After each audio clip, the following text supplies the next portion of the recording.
Hey everyone, I'm Stephanie, host and head bookologist here at the Get Literate podcast. I'm a book-loving, notebook-hoarding reader and writer on a mission to change lives one book and one notebook at a time. On this podcast, we explore the power of bookology. What's that? That's the study of books and reading and notebooks and writing mixed with mindful practices and creativity to create lives we love. Here, you'll find episodes exploring the reading and writing life and how they can make our actual lives better. You'll get book recommendations and notebooking prompts around particular themes, and you'll even hear from authors and special guests who can fuel our reading and writing hearts and help us take inspired action in our own daily practices. So, grab a notebook and your TBR list, and let's get literate.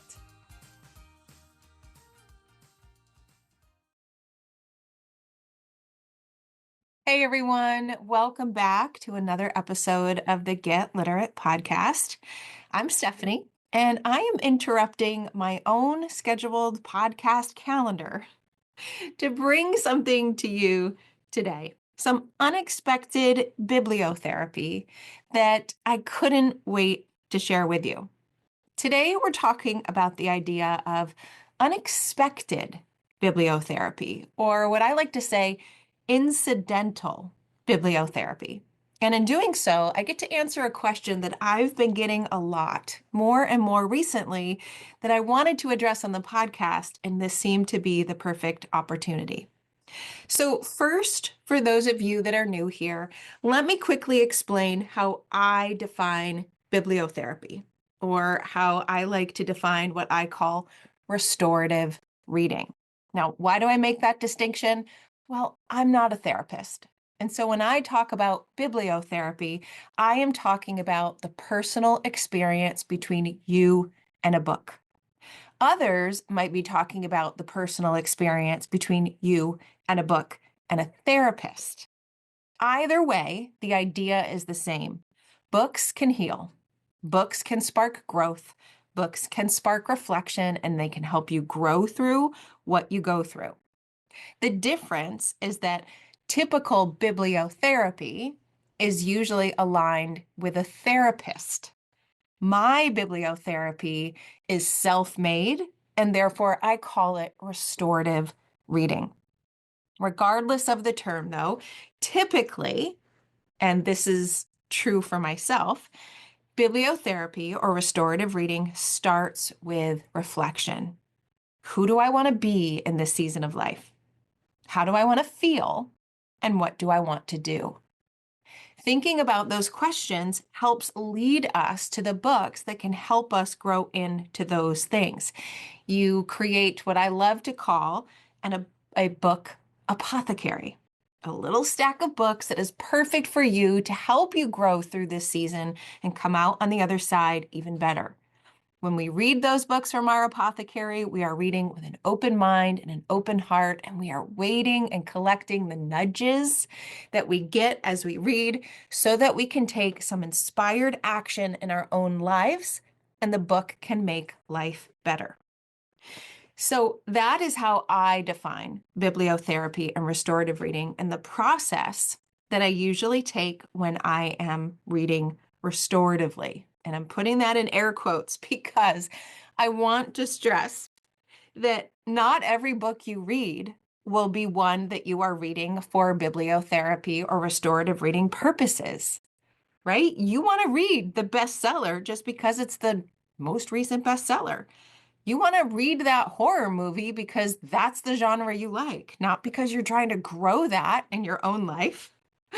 You want to read what all the celebrities are reading on their list. You want to read the book that your book club is reading together, and that's okay. In fact, it's a good thing because choosing books to read restoratively is a beautiful, intentional act, but sometimes the best kind of restorative reading, the best kind of bibliotherapy, the book that stops you in your tracks and teaches you something you need to know is a book you didn't see coming.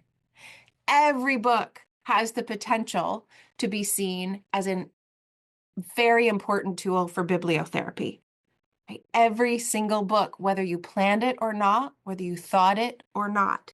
And that's what I want to talk about today, this idea of unexpected or incidental bibliotherapy. You didn't pick up the book because you thought it was going to be good for you in this season of life and help you get where you want to go. You just picked it up because it looked good. You picked it up on a whim. You picked it up because someone else was reading it. You picked it up because you said eeny, meeny, miny, mo on your bookshelf because you had decision fatigue and you read it. This connects to a question that I have been getting asked more and more, which is, what is the difference between restorative reading and regular reading? And there are some differences, right? We want to give ourselves the gift of a half an hour block to decompress our nervous system.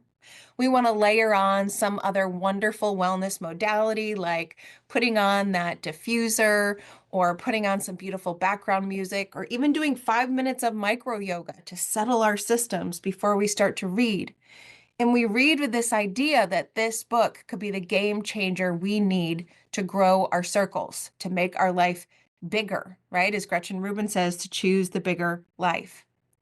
But in that process, some people might equate restorative reading or bibliotherapy as reading that is work, right? Oh, that's my restorative reading book. That's my bibliotherapy book.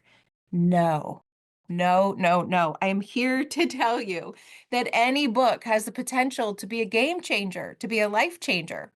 The books we choose for bibliotherapy or restorative reading, we hope are the game changer and the life changer, and we're putting very careful intention around it.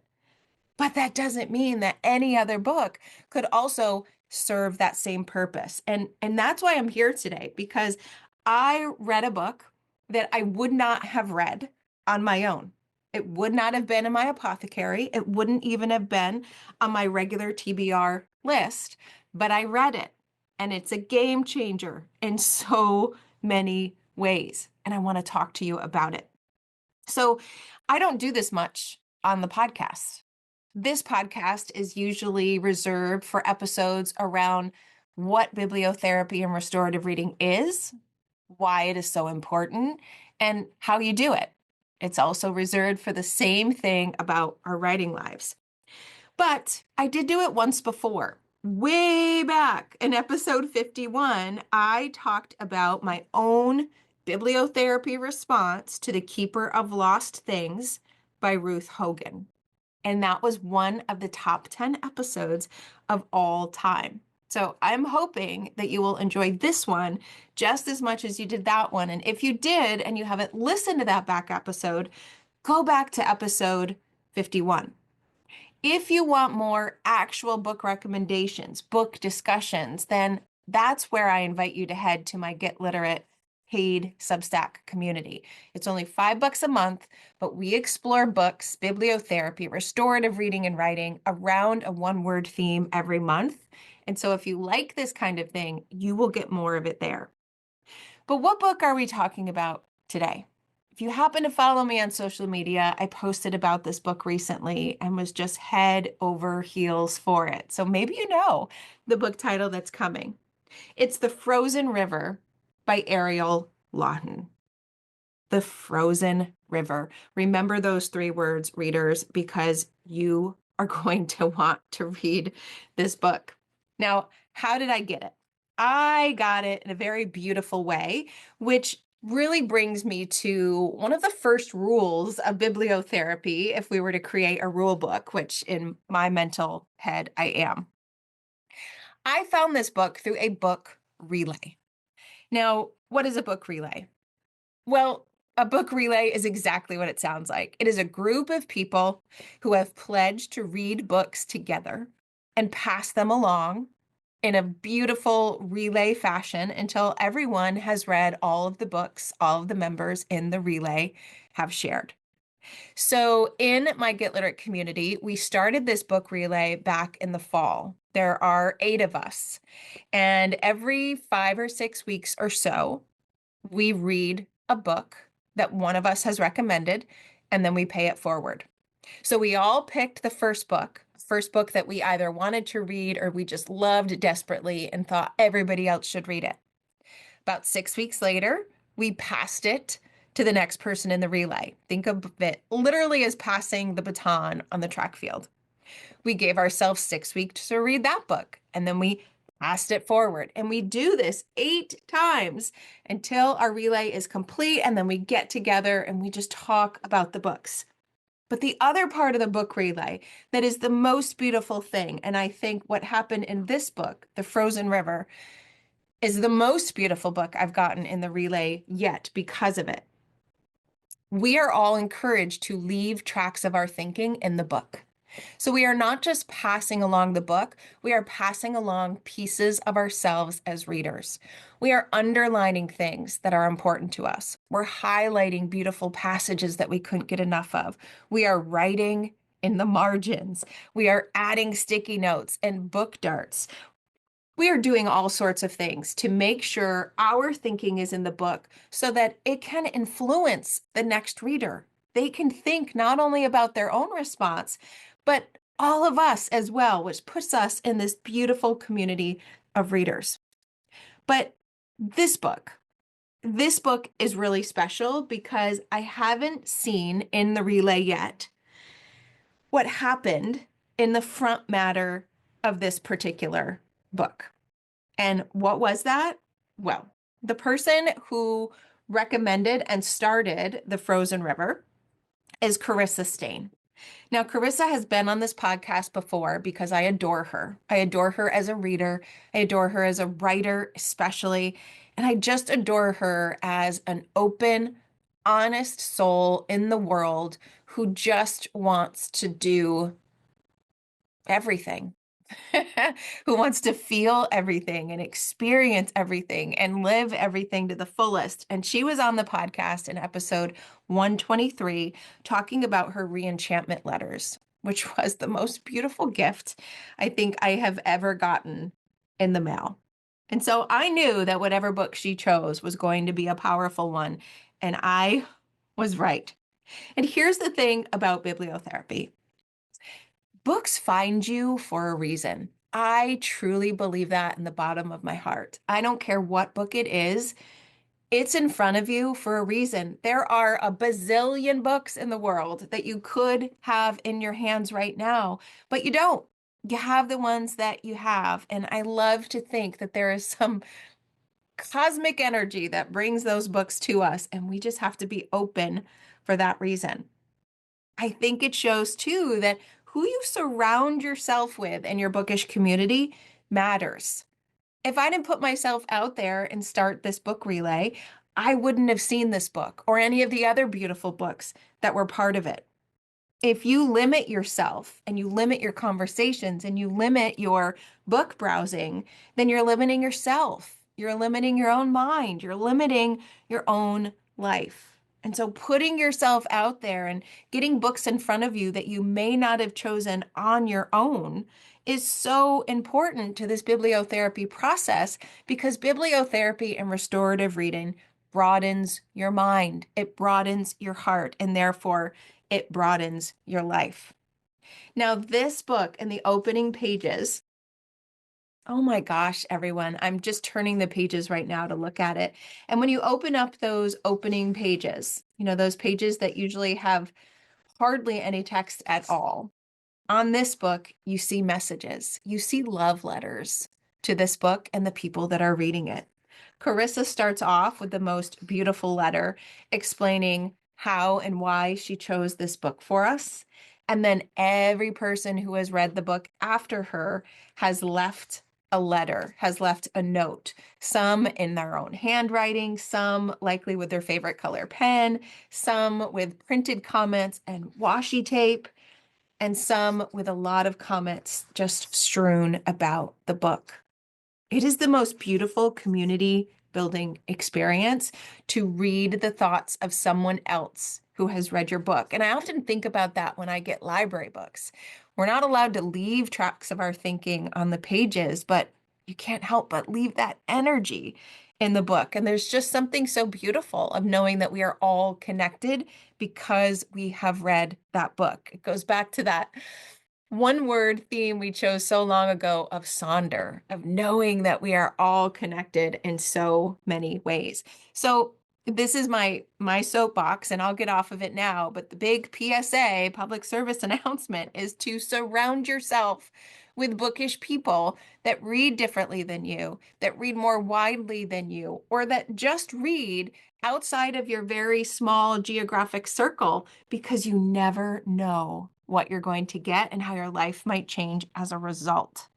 So, okay, I gave you the backstory of how I got this book, of how seeing those letters in the front just opened my mind to bibliotherapy and restorative reading. And now I want to talk about the reading experience. Again, I wouldn't have chosen this book as a book for me. It just wasn't on my radar, but it was put in front of me for a reason. And I like to approach every book like I did when Grover talked to me in The Monster at the End of This Book by John Stone, which is, we are going to have an experience.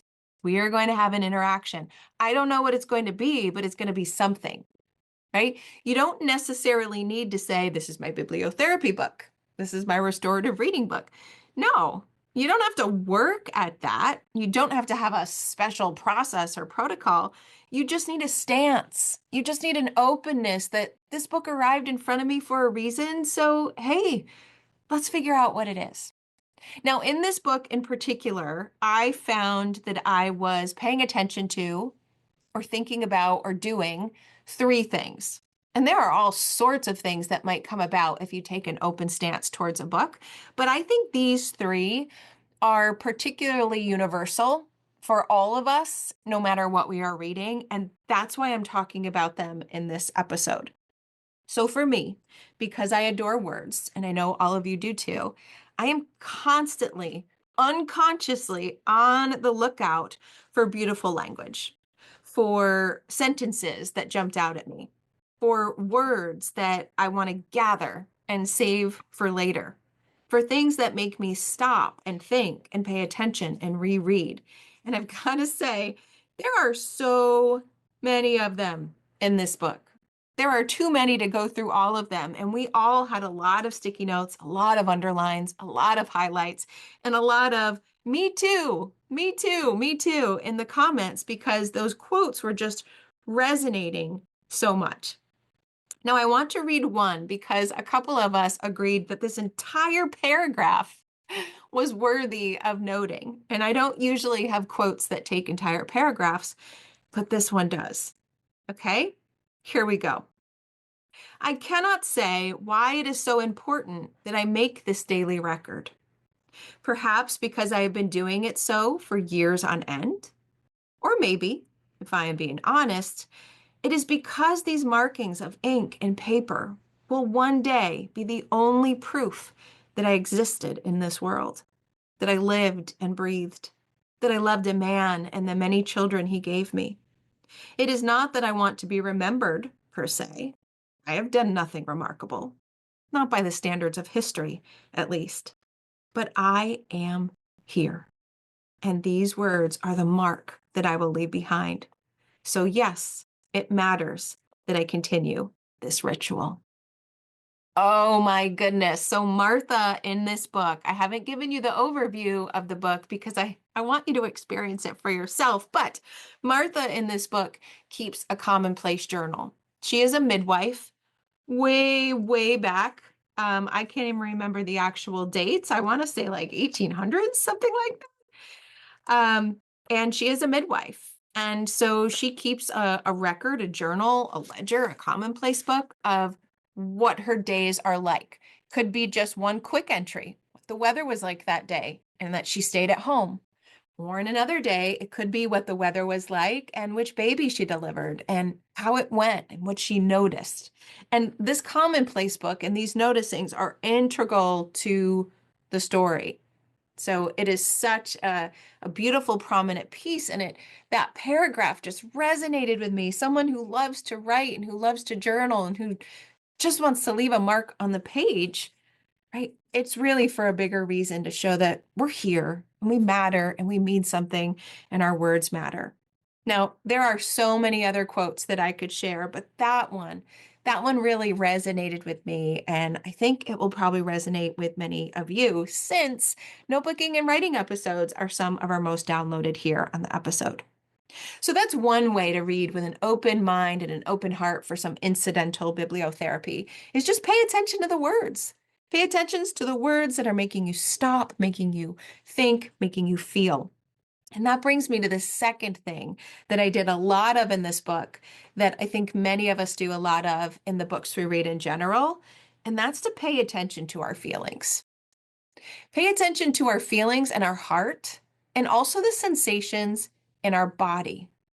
Right? I was talking with a friend the other day, Jennifer. She's going to be on the podcast soon. And we talked about how reading and writing for us was an embodied experience. We are full body present for the reading and writing. We can feel the emotions coursing through our minds and our hearts. We can feel it in our bodies when things happen to the characters, when we're absorbing the messages that are on the page. Paying attention to those feelings is so important because it's your sign. It's your sign of why this book is in front of you. It is your sign of what you might take away from it. And here's the thing, those feelings could be positive, right? Oh, I love this. This is so important. I'm getting so much out of this book. But they could also be negative. Oh my gosh, what is happening? I'm getting so angry. I'm getting so mad. What is going on?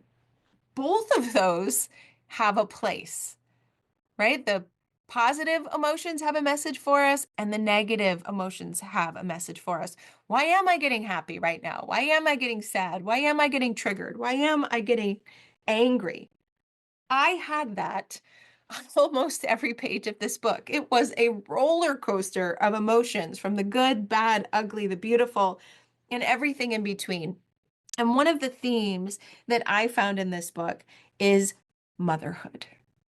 Motherhood is just stitched into every single page. She is a midwife, after all. She had 9 children, after all. This book is a celebration of life. It is a celebration of motherhood, of parenthood, and it has all the ups and downs that come with that. So many ups and downs in this book that just take the reader along for the ride. Now, beyond motherhood, there are themes of home and what makes a home, what matters in a home, what happens when there's loss, what happens when there is a growing family, what happens when families move.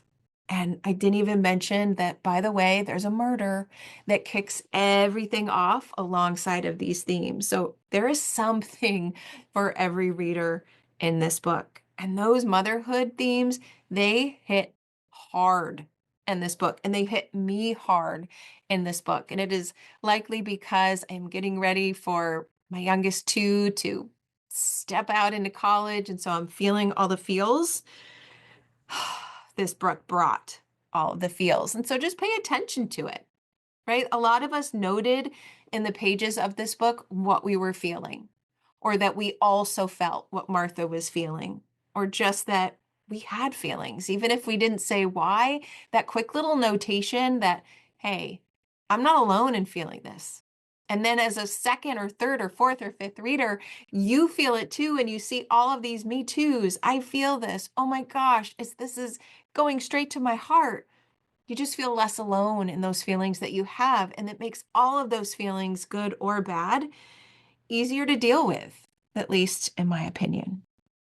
So let's talk about the third thing, right? I'm paying attention to quotes. I am paying close attention to those feelings. I'm noting them. They're often bubbling up on my own notebook. But number three is what I think is the hallmark of restorative reading and bibliotherapy, and that's paying attention to the nudges. Paying attention to the nudges you get. Feelings, yes, but what about the nudges to say something, do something, think something, research something, try something? There are nudges in all of these books, right? Elizabeth Gilbert calls them those little whispers that whisper to you, and that if you ignore them, they'll come back for a while and then just go away. But books offer opportunities for those nudges to find you that you may not have been open to in your regular life. or just nudges to do something to make you happier, to make life feel better. I got those in a lot of places in this book, a lot of places. And I want to read one section to you in the very beginning. I already mentioned that I love my book Apothecary. I know that you already know I love notebooks and pens and washi tapes and things. You know that I love yoga, that I try to grow my own plants, that I went deep into edible herbs last year. Like, you know a lot about me right now. And so I think if I read this to you, you will know why this section was important to me and why it was a nudge. Okay, here we go. Once Sam and Jonathan leave, I go back inside and retreat to my workroom. It sits off the kitchen, and the sun slants through the windows, illuminating the rows of dried herbs that hang from the ceiling. Shelves filled with bottles and little linen sacks, each carefully labeled, line one wall. There are baskets and boxes everywhere. A long workbench littered with other concoctions from my garden in various stages of fermentation and dehydration. A mortar and pestle, rows of twine, bits and bobs, corks, a scale, and there, on the hearth, a small kettle for boiling roots. There is a rectangular wooden box with leather hinges, long since brittle and cracked with age, sitting in the middle of the work table.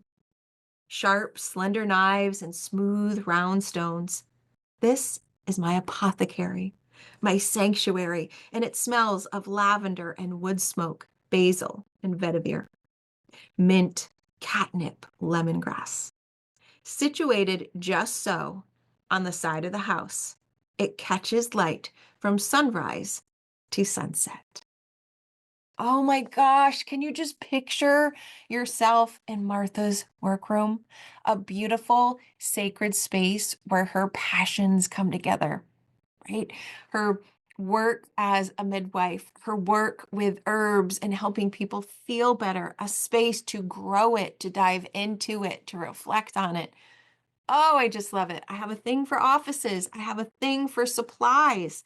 Right? My favorite place to be over the summer was with my grandmother when she was a school secretary, and she would let me organize the new shipments into the supply closet. Right? So that page just jumped out at me, and I thought, what is that nudge for me? That nudge for me is to allow myself that space in my own life. I have already taken over portions of my basement for this kind of work, and little by little, things are slowly encroaching, that's the word I want, on my space. But I realized I could treat myself a little bit more. I could spruce up the place. I could add things that I love to this space in order to make it feel like a retreat, like Martha says. So that is something that this book sparked for me. I cleaned up my office areas. I allowed myself a half an hour to clear the clutter.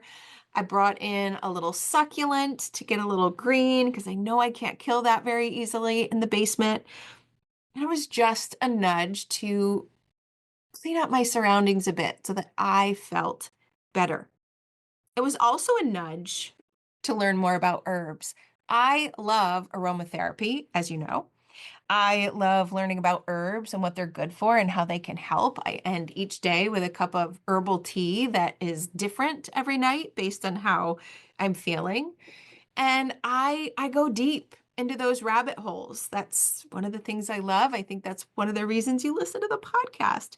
And so this was a reminder that I could indulge in that passion a little bit.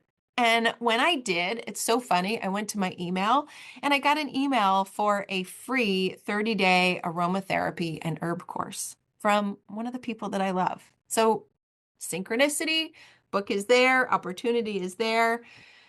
I enrolled, of course. Now, the other thing I want to talk about that this nudged me to do, and this nudged a lot of us because a lot of us had it underlined, a lot of us wrote in our different color pens and pencils, oh my gosh, this. And that is the idea of a commonplace book. And I already shared one of the quotes that spoke to the reason for it, but I want to go back to what it actually is. So here we go. I keep up with the journals because I enjoy it. but also because it is my job. One of the duties of my profession. As a midwife and healer, I am witness to the details of my neighbors' private lives, along with their fears and secrets, and when appropriate, I record them for safekeeping. Memory is a wicked thing that warps and twists, but paper and ink receive the truth without emotion, and they read it back without partiality. That, I believe, is why so few women are taught to read and write. God only knows what they would do with the power of pen and ink at their disposal. Powerful, right? This reminded me of the importance of putting things down. It also showed me that our journals, our papers, it reminds me, I already knew this, that our journals do not judge or evaluate, right? And I love how Martha put that in perspective, and it made me realize that I wanted to do more of that. My favorite notebook I have, oh, it's a tie between my morning page notebook and this notebook, but my 5-year journal is so treasured because at any given moment, I can flip back through it and I can see what was good. I could see what mattered to me. I could see what I wanted to hold on to years ago on a particular date. It's one of the best things I started for myself, but I realized I could do more of that. I could lean into that more in my notebooks. I could talk about the weather. I could talk about where I was for most of the day. I could talk about who I saw. My 5-year journal just records one little nugget to hold on to. But I realized in reading this that I think I'd really enjoy recording more. Doesn't mean I need a new notebook, but I always love an excuse for that. But it does mean I think I want to start tracking this a bit more so that I can look back on all of those boring, mundane details that actually end up meaning so much. So that was how I approached this book. I looked for quotes, I paid attention to the strong feelings, and I looked for nudges. Now, I didn't go into the book saying, these are the 3 things that I'm going to do while I read this book. No, I just said I'm going to have an open mind and heart, and I'm going to see what happens for this book, right? That's the key. What happens in the book is between you and the book, and every book is different, which means every response is going to be different. But one of the things that I love about my definition of restorative reading and bibliotherapy is that it makes life better. But it can only make life better if you actually do something with those lessons, right? So I just want to share a couple of things that I have done or I plan to keep doing as a result of this book so that you can see those circles, right? My life circle, that little circle that surrounds me in my comfort bubble, it grows and grows and grows wider, bigger with every book that I read. And so one thing that I've done, what's that inspired action as a result of reading this book? Well, I added my own note to the book, right? It is a book relay after all, and I'm leaving my mark on the page that says I read it and I loved it. And in fact, I'm going to put a little QR code with a link to this episode so that anybody else who happens to get this book can listen to how important it was to me. I already noted all of my own thinking in the pages, and now I'm adding my voice to those opening pages as well. I already mentioned that this book made me really appreciate the importance of my 5-year journal, but I'm considering starting a commonplace book. I'm considering adding a section to my morning pages that just details the mundane pieces of my life. I'm considering adding a note in my paper calendar. I'm considering adding a sentence or 2 to my Google Doc calendar. I don't know what form it will take, but I am taking some inspired action by just trying a few things and seeing what works. I know there is beauty in the boring, and that's what I want to uncover more of. Now, my favorite kind of inspired action is when you fall down a rabbit hole. And yes, I did fall down the Google rabbit hole by looking up herbs and aromatherapy. I looked up almost every herb that Martha talked about here. I looked up almost every tincture. I love that word. I looked up almost every natural healing thing that Martha said or doctor said, name dropping another character from the book. And I just looked it up. I looked it up and decided I want to know more about this. And again, synchronicity in my email not too long after that. And of course, I'm forgetting her name right now, but she wrote a book called Tiny Experiments. And one of her tiny experiments was that she decided to learn about a new herb, 12 of them, one every week, just so that she could learn. And I thought, yes, that is an experiment I want as well. So I did sign up for that free course that I mentioned. And now I'm trying to just learn one more herb every week. And I'm starting with my tea bag. I look at the back of the tea bag and I say, why is this in there based on what the tea says it's going to do? And I just sit there and drink my tea and open up Google. I'm not making it hard. I'm not making it big. I'm not even really writing this stuff down. I am just enjoying the deep dive that I took in the rabbit hole and the quenching of my curiosity. And who knows, maybe it'll come up as another podcast of what I learned. Now, the other thing that I did, and this is good. When you read the book, you will realize that this fictional book is actually based on a real life person. And this real life person left those commonplace books that we are talking about, or I'm talking about. They are there in their original form to get our hands on. And there are so many entries, and there is so much to uncover about the actual letters and the actual life of this person. And so I went down that rabbit hole too. I looked up those books. I looked up all of that information because the end note in this book about the character, right? And the real life inspiration behind it and what was real and what wasn't. Oh my gosh, it was such a beautiful end note or author's note at the end that I did go on Google and mention everything that the author mentioned so that I could extend that into my heart and mind as well.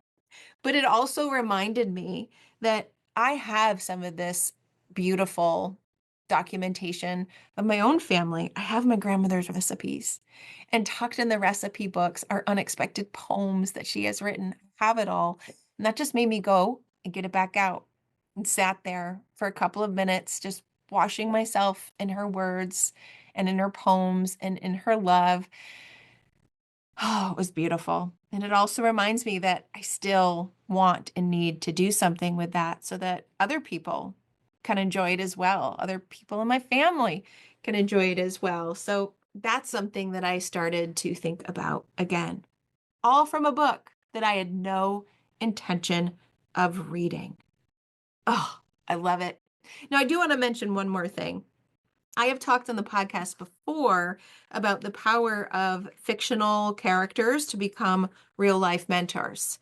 And I talked all about this in an episode with Gail Ward Olmsted, who wrote Catherine's Remarkable Road Trip. And I said that Catherine was like a fictional life coach that would sit on my shoulders. And I've got to say, Martha from this book, she is going to sit on my shoulders for a long time.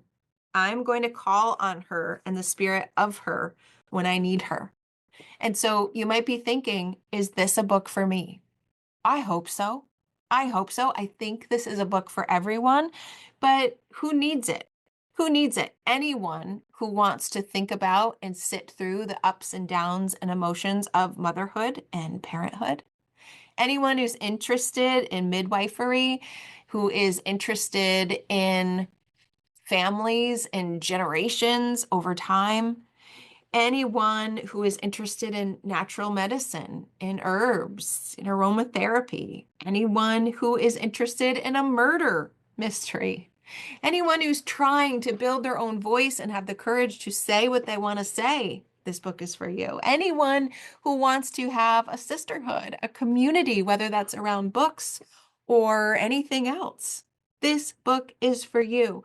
But I will say there are all sorts of trigger warnings that do come along with this book. And I have mixed feelings about trigger warnings, and I won't say exactly what these trigger warnings are, but I will say they are there, right? They are there.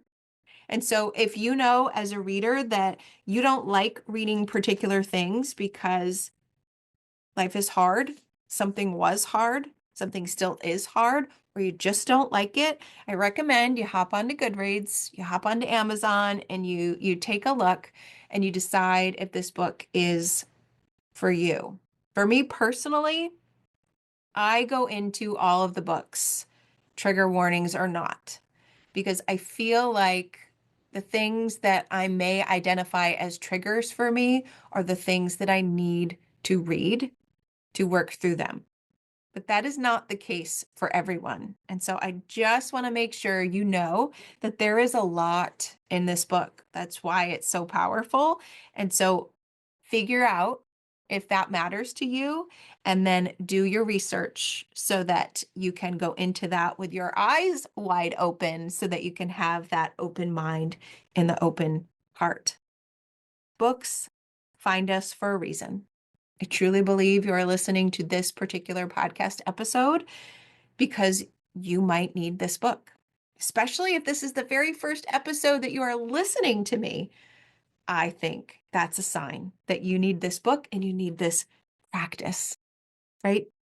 Open the book, listen to what it's trying to say to you, what it's trying to tell you, listen to those whispers and those nudges, and then do something. Think about it, reflect, write, act, whatever it is, right? It's an unexpected gift of bibliotherapy and restorative reading for me, and I'm hoping to pass it along to you. Now, again, if you like more of this, you want specific book recommendations for specific things, specific writing recommendations for specific things, then be sure to find me at my Get Literate private community. It's on Substack. The link is in the comments. It's $5 a month. You get a one-word theme, a bibliotherapy book calendar, live book clubs, bonus events, writing prompts, all of the things. As I work through this in real time in my own life, I am sharing it with you, and we have what truly is the bestest book community online. So you can find me there at alitlife.substack.com or just go to getliterate.co, or of course, click the links in the show notes. I would love to know if you have read this book and if it was just as powerful for you as it was for me. I would love to know what you think about the idea of our beautiful book relay going on. And I would love to know if you have books for me that you think I would like as a result of what you've heard about me talk about today. Thank you so much for listening, everyone. I'm so grateful for and appreciative of this space that we have to come together around reading and writing. And I hope to see you again next week. Thanks for listening to today's episode of the Get Literate podcast. You'll find links to all the books, resources, and ideas mentioned in the show notes and at alitlife.com. And if you want more, you might like to join my Patreon community. There, you'll find additional inspiration for your reading and writing life, like bonus podcast episodes, book calendars, monthly book clubs, notebooking inspiration, live events, giveaways, and more. It's only $5 a month, and you get instant access to all of the previous content too. Learn more at getliterate.co. And one more thing. If you love what you listened to today, please take a moment to rate and review the podcast or take a screenshot of the episode and text it to a friend. This helps the podcast grow and it builds our bookish and notebookish community too. Thanks for listening.